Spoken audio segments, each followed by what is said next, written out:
ano yung pagtatawag din sa batang yan na hindi nalalaman ng nanay. Di ba? Di ba masakit yun? Yeta siya. Akla ha? Tigil-tigil naman lumalabas sa pagkamanyak mo. Ito parang nakikita ko ha. Tama ba yan? Tama ba yan? Ugali yan ng Kristiyano, ha?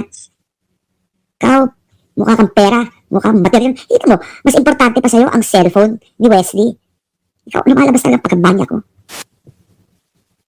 Grooming na. Correct. Hindi mo ba alam, akla? Hindi ka talaga mabibigyan ng US visa niyan.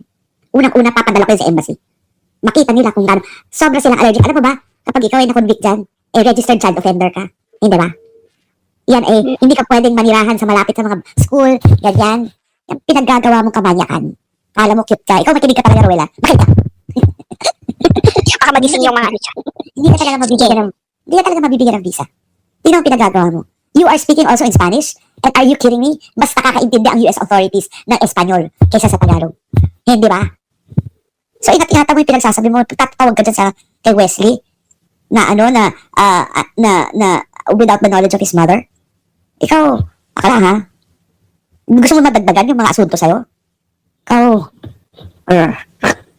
mapakainin kita kay Miss Kay. Kakainin ka niyang buhay. Asa na pala si Miss K? Tulog May pa. naligaw na katukmol. Sino?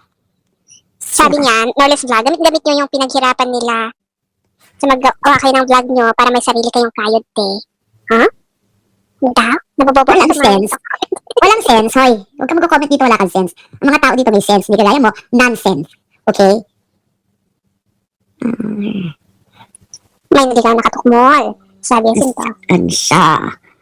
Sa Kakainin ko yan. EG pa lang napapansin ko na si Bakla Ruel, second manyak na sa talaga. Kasi minanyak si Katya, pero hindi mo bra, nakala talaga. Sabi O yan, bago na ang bansag mo ha. Manyak ka. Manyak. Hindi umano, manyak ka. Ayop ka. Yan ha, kung sino man yung katukmol na yan, yan ang iniidolo mo, manyak, magmanyakan ka.